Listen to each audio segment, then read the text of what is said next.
이번 시간에는 블록 공사에 대해서 해보도록 합시다. 블록 공사는 저번 시간에 했던 조적, 그러니까 벽돌보다 조금 더 크죠. 그래서 일반적으로 요즘은 많이 사용하지는 않습니다. 예전에 70년대 정도 됐을 때 우리나라가 뭐 공장 같은 거 많이 지었을 때 간단하게 빨리 지을 수 있는 그런 용도로 많이 사용했었죠. 우리나라는 많이 사용 안 하지만 겨울이 없는 나라들, 예를 들어서 뭐 호주라든지 이런 나라에서는 땅이 늘었다 줄었다 이래 하는 일이 없죠. 겨울이 없기 때문에. 그래서 요즘도 블록 공사를 많이 사용합니다. 왜냐하면은 한번 블록으로 지어 놓으면 땅이 얼었다 녹았다 안 하고 땅이 그대로 있죠. 그래서 경제적으로 크고 또 이러니까 경제적으로 좀 유리하죠. 그 다음에 시공도 간단하고 이렇기 때문에 많이 사용합니다. 그럼 블록 공사에 대해서 한번 알아보도록 하겠습니다. 일단 큽니다. 그죠? 규격이 커요. 그래서 벽돌보다도 훨씬 크죠. 길이는 여기도 보다시피 여기까지를 길이라고 이야기하죠. 40cm 정도 됩니다. 390, 정확하게 390mm. 높이도 190mm. 그죠? 이렇게 크죠. 중간에 이렇게 뻥 뚫혀가 있습니다. 그죠? 그래서 저 사이로 우리가 연결할 때 몰타르가 좀 들어가서 아니면 철근 같은 것도 이제 저 안으로 집어넣죠.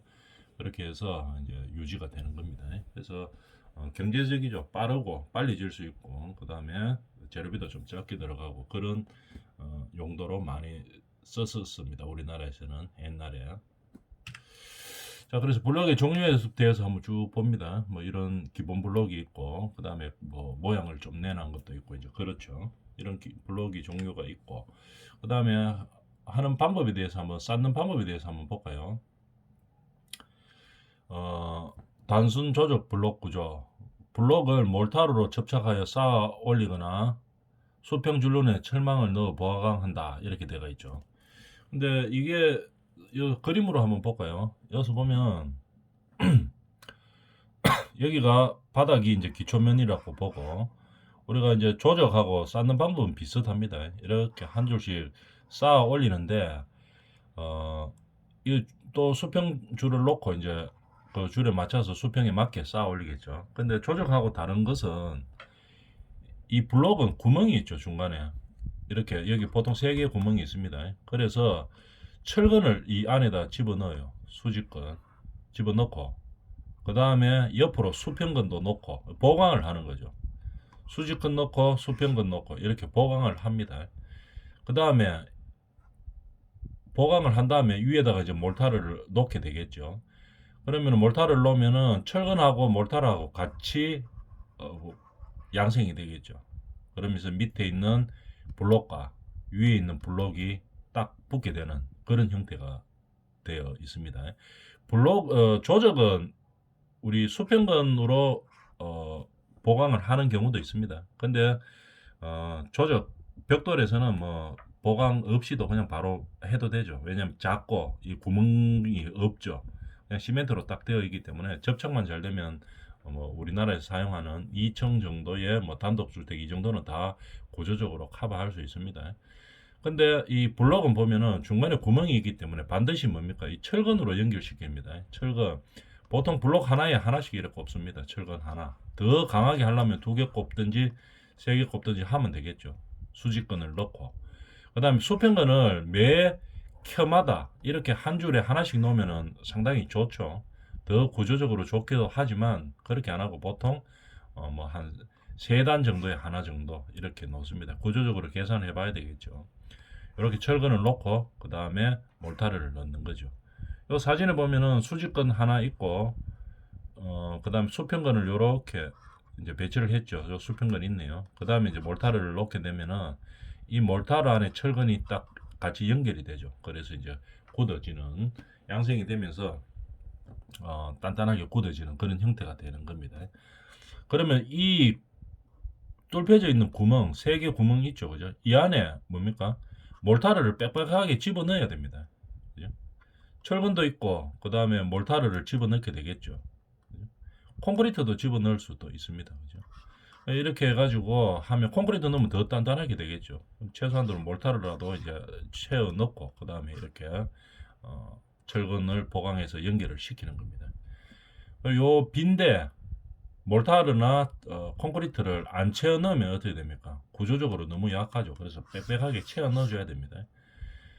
그래도 이렇게 하면은 이 바깥에 있는 요 부분이 있죠, 그죠? 요 블록의 요 외부면이 거푸집 역할을 하죠. 거푸집 역할을 해가지고 모양도 일정하게 나오고 그 다음에 안에서 그냥 양생이 되기 때문에 나중에 폼을 설치하거나 해체하는 그런 시간이 많이 줄어들죠. 그래서 시공이 빠릅니다. 그래서 경제적이고 빨리 할 수 있다는 장점이 있는 거죠. 그래서 중요한 것은 블록은 다시 한번 정리하면은 수직근, 수평근이 반드시 들어가야 되고 이 안에 비어 있는 부분을 빈속을 몰타리나 콘크리트로 반드시 채워 넣어줘야 됩니다. 그래서 일정한 강도가 나오도록 해야 되는 거죠. 이런 형태로 되는 겁니다. 이것도 같은 그림이죠. 요거하고 이제 같은 그림입니다. 요거 더 잘 돼가 있으니까 요 그림으로 한번 보도록 합니다. 근데 블록은 보통 보면 막힌 줄눈으로 쌓기가 어려워요. 왜냐하면 중간에 철근이 올라가야 되기 때문에 이게 지금 통줄눈으로 거의 다 올라갑니다. 그죠? 통줄눈이 아니고 하나 쌓고 중간에 그 윗단을 쌓게 되면은 이 철근이 연결이 잘 안 됩니다. 그죠? 그래서 일반적으로 통줄눈으로 많이 쌓아 그냥 그대로 올라가는 거죠. 근데 수직근이 있고 수평근이 있고 그 다음에 비어 있는 구멍에다가 모르타르나 콘크리트를 빡빡하게 채우기 때문에 어떤 통줄눈으로 올라가도 구조적으로는 큰 문제는 없죠. 우리나라에서는 사용 별로 안 한다고 했습니다. 겨울철이 없는 그런 나라에서는 아직도 많이 사용하고 있습니다. 이 방법을. 자, 블록 쌓기. 이거 보면은 조작할 때 하고 똑같습니다. 쌓는 방법은 비슷하죠. 철근만 수직근, 수평근이 있다 하는 거. 거기에 다르고 나머지는 다 똑같죠. 바닥 수평을 잡는다. 그 다음에 줄눈 나누기를 한다. 쌓기 및 충전 몰탈 배합은 시멘트 모래를 1대3으로 하고 수직근은 80cm마다 보강하고 수직 그 다음에 시멘트 몰탈로 충전한다 이런 얘기겠죠. 그 다음에 수직을 할 때 여기 보통 뭐 한 80cm마다 이거 하나나 두 개 정도 이렇게 들어가면 됩니다. 좀 강하게 하려고 하면은 수직근을 이 하나가 한 400mm 정도 되죠. 그죠? 그렇기 때문에 이 블록 하나에 하나 정도 들어가면 좀 일반적으로 강한 형태가 되죠. 근데 보통 80cm마다 보강하면 이 두 칸에 하나 정도 이렇게 넣습니다. 그죠? 그 다음에 수평근은 보통 한 세 단에 하나 정도 이렇게 넣게 되겠죠.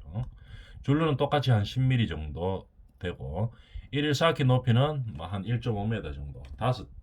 보통 1.5m 같으면은 몇 단 정도 됩니까? 한 4, 5단 되겠죠. 5, 6단 정도 되겠네요. 그 정도 해가지고 쌓아줘야지 구조적으로 좀 안전하다 이런 얘기입니다. 보강블록. 그 다음에 방법은 똑같죠. 이렇게 보통 막힌 줄눈으로는 잘 안 되고 통줄눈으로 올라가는 거겠죠. 통줄눈으로 쭉 올라갑니다. 올라가다가 보면 계구부 위에 인방 설치하는 것도 똑같죠. 근데 이 인방을 설치할 때는 이게 좀 크죠. 이 블록이 크기 때문에 조정은 한 200mm 정도 물리도록 하는 거죠. 근데 보강 블록에서 조금 더 많이 물리도록 합니다. 이렇게 400mm 정도 오도록 물리도록 하는 거겠죠. 그 다음에 계고부 주위에는 어떻게 양단에 보강 철문을 좀 더 놔줘야 되겠죠. 이 계고부는 항상 횡력에 좀 약하게 되겠죠. 그죠? 옆으로 밀리는 힘에 좀 보강하기 위해서 13mm 철근을 2개씩 수직 보강을 해준다 이 말입니다. 여기다가 수직근을 조금 더 많이 넣는다면 얘기죠. 한 2개 정도 넣는다 이 말입니다. 바로 옆에. 그 다음에 보면은 신축 줄눈 이것도 마찬가지죠. 조적 형태이기 때문에 크랙이 많이 갑니다. 그렇기 때문에 어떻게 줄눈 설치를 미리 해두는 거겠죠. 요렇게 홈을 파서 그죠? 뭐 그라인더 같은 거가 간다고 생각하면 되겠죠. 쫙 갈아가지고 신축 줄눈을 미리 설치를 해 놓는 겁니다. 그죠? 보강 블록 쪽에서 중요한 거는 수직 수평근이 있고 보강 철근이 있고 그 다음에 블록 안에 비어 있는 구멍에 항상 몰타르를 꽉 채워 넣어줘야 되겠죠. 몰타리나 콘크리트를 꽉 채워 주는 겁니다. 그 다음에 6m 이상 일정 길이가 될 때는 이것도 뭐 균열이 갈 위험이 있기 때문에 줄눈을 미리 설치해 준다 이런 얘기겠죠. 그런 내용입니다. 그 다음에 이제 사춤하는 거 옛날에 우레탄 폼이 안 나왔을 때는 사춤이 상당히 어려웠었어요. 그래서 시멘트 몰타를 묽게 만들어서 이제 밀어 넣었죠. 요 홈으로 다 밀어 넣었는데 상당히 어렵죠. 사춤을 잘하고 안 하고에 따라서 이 상부하고 여기 한번 봅니다. 블록을 이래 쌓아 올라가면은 여기가 뭐 슬라브가 되든지 이제 뭐 그렇게 되겠죠. 기둥이 되든지 보가 되든지 그렇게 될 건데 요 사이에 틈을 채워놓기가 상당히 어려웠었어요.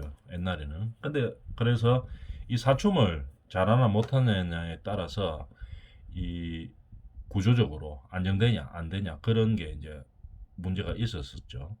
근데 요즘은 사춤하기가 편하죠. 우레탄 폼으로 쌓아놓으면은 완전히 밀실하게 딱 들어가죠. 사춤에 전혀 문제가 없습니다. 그리고 위에 보라든지 뭐 이 옆에 기둥이라든지 하고 부착 강도도 상당히 크게 딱 붙게 되겠죠. 그런 형태로 되니까 요즘은 뭐 사춤을 밀실하게 채우는 거에 대해서 그래서 구조적으로 안정하게 만드는 거에 대해서 큰 무리 없이 이제 할 수 있다는 얘기입니다. 그 다음에 이 보면은 개구부를 항상 잘 해줘야 되겠죠. 개구부에는 하중이 많이 걸리기 때문에 보강을 합니다. 여기 보면 D13 철근, 13mm 철근을 개구부 몬털 옆에 2개씩 보강을 해줬다 이런 얘기겠죠. 평소에는 한 건씩 나가죠. 근데 개구부 쪽에는 이렇게 2개 나갑니다. 여기도 2개고 나머지는 다 1개씩입니다. 그죠? 13mm 철근을 블록 중간에다가 밀어 넣어서 수직근으로 다 처음부터 끝까지 건물 밑에서 하부에서부터 상부까지 다 연결을 시키는 겁니다. 그 다음에 수평으로는 보통 한 3단에 하나 정도 이렇게 연결을 시키겠죠. 그죠? 보통 이 블록 하나에 수직근 하나씩 들어갑니다. 뭐 80cm마다 2개다마다 하나를 해도 된다고는 이야기하지만 구조 계산을 해봐야 되겠죠. 그렇지만도 일반적으로는 보통 하나에 하나씩 넣는 겁니다. 이 블록 하나에. 그리고 층수가 높아지면 하나에 이 블록 하나에 2개씩 또 넣고 이제 이렇게 하는 거겠죠. 이런 형태로 이제 블록 쌓기를 하는 겁니다. 그 다음에 석공사. 석공사는 우리가 그 사진으로 잠깐 한번 볼까요? 지금도 우리나라에서 많이 사용하고 있죠. 주로 외장에 많이 사용합니다. 물론 내장에도 많이 사용하지만 외장에서 많이 사용하고 있죠. 그 다음에 우리가 계단에 특히 많이 사용하죠. 계단에 사용하고 그 다음에 조경 때문에 바닥에도 많이 사용하고 이런 식으로 석공사는 우리가 지금도 많이 사용하고 있는 공사죠. 그래서 이 석공사에 대해서 한번 알아보도록 하겠습니다. 자, 석공사는 뭐냐? 양질의 석재가 우리나라는 많이 풍부하죠. 그래서 우리나라 공사에서는 많이 사용합니다. 주로 어디에 사용하느냐? 외부 마감 공사로 많이 사용하죠. 그거 이외에 뭐 기초로 한다든지 돌담으로 하든지 석축 등에 많이 사용했었습니다. 우리나라 저 한옥 같은 거 보면은 조선시대 보면은 우리가 바닥에서 위로 들어 올리죠. 그죠? 한 양반집 옛날에 기아집 보면은 이 마당에서 돌 계단 뭐 한 3계단 4계단 올라가서 그 다음에 건물이 있죠. 그죠? 왜 그렇게 했는가 하면은 습기가 안 차게 하기 위해서 이제 그 땅에서 들어 올리죠. 습기 때문에 위로 들어 올립니다. 그죠? 그래서 들어 올리면은 어떻게 됩니까? 습기가 좀 덜 차죠. 그래서 우리나라 옛날에 한옥 같은 거 조선시대 때 양반집 이런 거 지을 때는 위로 항상 땅보다 한 1m 정도 아니면 한 80cm 정도 이렇게 들어 올렸죠. 그러면 계단이 필요한데 그때 우리나라는 돌들이 많기 때문에 돌 계단을 많이 사용했었습니다. 그 다음에 그러면은 이 석공사 돌을 붙이려고 하면은 기계 사용과 함께 읽어볼까요? 건식 부침 공법의 보급이 되고 가공 공법이 개발되면서 석재 활용이 증대됐다 이 말이죠. 그러면 우리가 계단 같은 거, 돌계단 같은 거 밑에 바닥에서 놓고 올라가는 거 말고는 외벽 같은 데 하려면은 어떻게 되면 이 돌을 붙여야 되죠. 붙이는데 돌 무게가 있기 때문에 이게 그냥 잘 붙어 있으려고 하면은 어떻게 됩니까? 그냥 몰타르로 붙이면 잘못 떨어집니다. 벽면에서 하면은. 그래서 이 건식 공법이 많이 발달했는데 그러면서부터 이제 석공사를 많이 하게 되었죠. 그러면 우리가 사용하는 돌을 붙이려고 하면은 방법이 두 가지가 있습니다. 습식 아니면 건식 이렇게 두 가지 방법으로 해야 되는데 습식은 뭐냐 하면은 물을 사용해서 붙이는 겁니다. 그러니까 몰타를 사용해서 붙인다는 얘기겠죠. 계단이라든지 아니면 바닥. 우리 바닥에도 우리 복도 바닥에도 보면 돌 많이 붙여가 있죠. 이렇게 습식으로 붙이는 겁니다. 물을 사용하는 건 습식이고 그 다음에 건식은 뭐냐면 물을 사용 안 하는 겁니다. 외벽 같은데 붙이는 거죠. 근데 외벽에다가 몰타르로 붙여놓으면 다 떨어지죠. 무게가 있으니까. 그래서 건식으로 붙이게 되는 겁니다. 자, 이렇게 돌을 사용하다 보니까 장식용으로도 많이 사용하고 건물이 고급화된다 이런 얘기겠죠. 그 다음에 4번 한번 읽어볼까요? 마감 재료로서 석재를 쌓아 건축물을 세우거나 석재로 그냥 건축물을 할 수도 있습니다. 그죠? 근데 비싸죠. 그래서 그렇게는 안 하죠. 콘크리트 구조물 또는 조적 구조물에 연결 철물 건식으로 한다는 얘기겠죠. 보통 앙카를 박아가지고 연결 철물을 붙이는 겁니다. 그죠? 아니면은 그게 이제 건식이죠. 아니면 몰타르 등으로 고정해서 돌 붙임 공사를 하는 거죠. 그걸 갖다가 석공사라고 이야기합니다. 습식과 건식 두 가지가 있다 하는 거 붙이는 방법에서는 뒤쪽에 나옵니다. 나올 때 그때 설명 다시 하도록 하고 자, 그 다음 석공사의 종류 사진으로 한번 볼까요? 보통 이렇게 외장 마감으로 많이 쓰고 내장으로도 많이 씁니다. 그죠? 그 다음에 뭐 조경용, 그 다음에 출입문, 아파트 출입문 보면 좀 고급스러워 보이죠. 그래서 돌공사를 많이 하죠. 그 다음에 일반 바닥도 많이 쓰고 특히 많이 쓰는 계단. 계단은 요즘 거의 다 돌로 하죠. 이런 것들을 이제 하는 방법에 대해서 알아봅시다. 석재의 특징에 대해서 보면은 일단 장점은 일단 좋아 보이죠. 내구성이 상당히 좋습니다. 그리고 외관상으로도 좋고, 그다음 마모도 잘 안 되죠. 그죠? 외관이 우수하고 색상도 여러 가지가 있습니다. 돌 자체에. 그다음 내구성도 좋고 물도 잘 안 들어가죠. 이게 지금 외벽에다가 했죠. 그러면 돌하고 돌 사이에 요 사이에 뭐 합니까? 실리콘으로 발라 놓죠. 그죠? 실링 처리를 해 놓으면은 실리콘 뭐 안으로 내부로 들어가는 형태이기 때문에 뭐 10년 지나도 잘 안 찢어집니다. 그죠? 이것만 실링만 찢어지지 않으면은 물이 안 들어가죠. 그죠? 돌은 물은 머금었다가 다시 다 뱉어내죠. 자연석이기 때문에. 이제 이런 식으로 하기 때문에 내수성이 상당히 좋습니다. 그 다음에 방한, 방서, 차음성도 있고 전부 다 좋죠. 그런데 단점은 뭐냐 하면은 이 운반 가공이 어렵습니다. 왜냐하면 무게가 무겁기 때문에. 그죠? 그러고 특히 단점은 비싸다 하는 거. 고가죠. 그 다음에 큰 거를 얻기는 어렵습니다. 돌을 실제로 자르는 거기 때문에 산에 있는 돌을 이제 잘라서 갈았는 거죠. 그러니까 장대재를 얻기가 어렵습니다. 그 다음에 가구재료는 좀 부적당하고 앞쪽 각도는 센데 인장 강도는 약합니다. 그죠? 그래서 누르는 힘에는 강한데 예를 들어 망치로 때려보면 바로 깨져 버리죠. 그죠? 이렇게 누르는 힘에는 강한데 인장 강도는 좀 약합니다. 이런 단점들이 있죠. 그런 석재의 특징이 있고 종류에 대해서 한번 볼까요? 우리나라는 석재가 상당히 많습니다. 그죠? 보통 제일 많이 쓰는 게 화강암이죠. 구조재로도 사용할 수도 있어요. 강도가 세기 때문에 구조용이나 예쁘기 때문에 장식용으로도 널리 사용되고 있죠. 화강암. 그 다음에 안산암 이런 것들은 내화력이 우수하고 고강도, 고내구성, 구조용으로 많이 쓰는 거죠. 사암은 뭐 내화력이 우수하다. 그 다음에 전파암, 뭐 대리석은 뭐 잘 알고 있죠. 외장용으로는 부족하죠. 대리석은 전부 내장으로 사용합니다. 물이 머금으면은 이 형태나 이런 것들이 바뀌죠. 그래서 금방 이래 형태가 바뀌는 게 아니고 뭐 모양이 색깔이 막 바뀌고 이러죠. 그래서 대리석은 비싸기도 비싸고 물에 산하고 열에 부적합합니다. 그래서 외장용으로 쓰려면 열도 많이 받고, 그죠? 그 다음에 뭐 기온에 열에 노출도 많이 되고, 그 다음에 비가 막 오고 이렇게 하면은 색깔도 바뀌고 이렇게 하니까 별로 안 좋습니다. 외장용으로는. 그러나 모양이 우수하기 때문에 내장용으로는 많이 사용하죠. 자, 그래서 이 종류는 뭐 이렇게 된다 하는 거 알아놓고, 그러면 구조재나 장식용으로 값도 사고 많이 사용하는 게 화강암이 주로 많이 사용되죠. 석재는 그런 종류가 있습니다. 지역별로 뭐가 많이 나는가 이렇게 보면은 뭐 포천석이 약간 빨갛게 이렇게 되어 있는 거죠. 문경석도 그렇고. 그래서 우리가 바닥 계단재로 많이 사용합니다. 문경석 이런 것들이 좀 비싸죠, 그죠? 근데 문경석 이런 것들을 많이 사용합니다. 그다음 포천석도 많이 사용하고, 포천석은 조금 하얀 계통이죠. 문경석은 조금 빨간 계통이고, 우리가 계단 같은 데 사용하는 돌을 보면 알 수 있습니다. 이 문경석 약간 빨간 형태고, 포천석은 좀 하얀 형태입니다.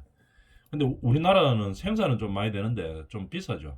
그래서 인건비도 돌을 만들려고 하면은 뭐 갈아내야 되고 끊어내야 되고 이렇기 때문에 인건비가 비싸고 이렇죠. 그래서 외국에서 수입을 많이 하죠. 이런 외국산들은 이런 것들이 있다. 돌은 우리나라 돌이 좋기는 합니다. 비싸서 잘 못 써서 가죠. 대리석들 뭐 형태입니다. 이런 것들. 대리석들은 뭐 내장재로 많이 사용되죠.